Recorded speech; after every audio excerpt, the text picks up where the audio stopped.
हरे कृष्ण। हिंदू नव वर्ष की सर्वप्रथम एकादशी यानी कामदा एकादशी की आप सभी को हार्दिक शुभकामनाएं। यह नव वर्ष और यह एकादशी तिथि आप सबके जीवन में ढेर सारी खुशियाँ, स्वास्थ्य, समृद्धि और भगवान हरि की भक्ति लेकर आए, ऐसे हम दिल से कामना करते हैं। यह पावन व्रत भगवान विष्णु को अत्यंत प्रिय है और माना जाता है कि इस दिन श्रद्धा से व्रत और कथा श्रवण करने से मन की सभी सच्ची इच्छाएं पूर्ण होती हैं। तो दोस्तों, आज हम सुनेंगे कामना एकादशी की दिव्य महिमा, एक ऐसी कथा जो न केवल पापों का नाश करती है बल्कि मन की हर सच्ची कामना को पूर्ण करने की शक्ति रखती है। तो आइए श्रद्धा और भक्ति के साथ जुड़िए इस कथा से और अंत तक अवश्य बनिए रहेगा। एक बार धर्मराज युधिष्ठिर ने भगवान श्री कृष्ण से पूछा, हे प्रभु, चैत्र मास के कृष्ण पक्ष की एकादशी का क्या महत्व है? तब श्री कृष्ण ने प्रेम पूर्वक कहा, हे युधिष्ठिर, यह एकादशी कामना एकादशी के नाम से प्रसिद्ध है। इसके व्रत और कथा से मनुष्य के सभी पाप नष्ट हो जाते हैं और उसकी हर सच्ची इच्छा पूरी होती है। एक बार की बात है, एक नगर था भोगीपुर। इस नगर में पुंडरीक नामक राजा राज्य करता था। पुंडरीक के शासनकाल में यह राज्य सभी प्रकार के ऐश्वर्य व वैभव से संपन्न था। इस नगर में अनेक अप्सराएं, किन्नर और गंधर्व रहते थे। ललिता और ललित नाम के गंधर्व दंपति भी उनमें से एक थे। इन दोनों पति पत्नी में आपस में इतना गहरा प्रेम था कि यदि दोनों क्षण भर के लिए अलग होते तो व्याकुल हो उठते। एक बार राजा पुंडरीक की सभा में ललित का गायन चल रहा था। जब ललित सुर लगा रहा था तभी अचानक उसे अपनी प्रियतमा ललिता का स्मरण हुआ, जो कि किसी कारणवश इस कार्यक्रम का हिस्सा नहीं बन पाई थी, जिससे वो व्याकुल हो उठा। इससे गायन के दौरान लय में त्रुटि हो गई।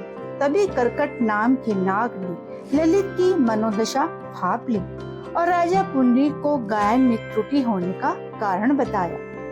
यह सुनकर राजा कुंठित हो उठा और बोला, अरे मूर्ख, तू मेरे सम्मुख होकर अपनी स्त्री का ध्यान कर रहा है? जा, अपने इस कर्म का फल भोग। मैं तुझे राक्षस योनि में जाने का श्राप देता हूँ। राजा के शाप के परिणाम स्वरूप ललित उसी क्षण महाकाया राक्षस बन गया। उसकी नाक किसी पर्वत की कंधारा के समान विशाल हो गई। मुख से अग्नि निकलने लगी एवं गर्दन पर्वत समान लगने लगी। राक्षस योनि प्राप्त करने के पश्चात ललित का शरीर 8 योजन का हो गया।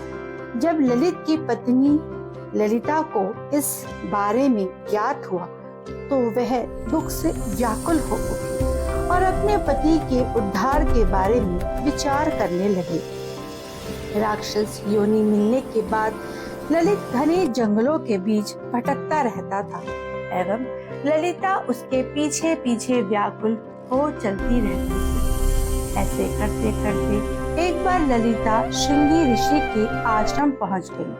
वहां पहुंचकर उसने मुनिवर को अपने पति को मिले शाप के बारे में सब कुछ विस्तार से बताया और उनसे इस राक्षस योनि से मुक्ति पाने का उपाय सुझाने का आग्रह करने लगी। ऋषि बोले, गंधर्व कन्या, कुछ ही समय में चैत्र शुक्ल एकादशी आने वाली है, जिसका नाम कामदा एकादशी है। इस पावन एकादशी का व्रत करने से मनुष्य की सभी मनोकामनाएं पूर्ण होती हैं। यदि तू अपने पति को राक्षस योनि से मुक्ति दिलाना चाहती है तो मेरा कथन ध्यान पूर्वक सुन। तू सच्ची आस्था और विधि विधान से कामदा एकादशी का व्रत कर और उसका संपूर्ण फल अपने पति को दे। इससे राजा के श्राप का प्रभाव नष्ट हो जाएगा और तेरा पति असुर योनि से मुक्त हो जाएगा।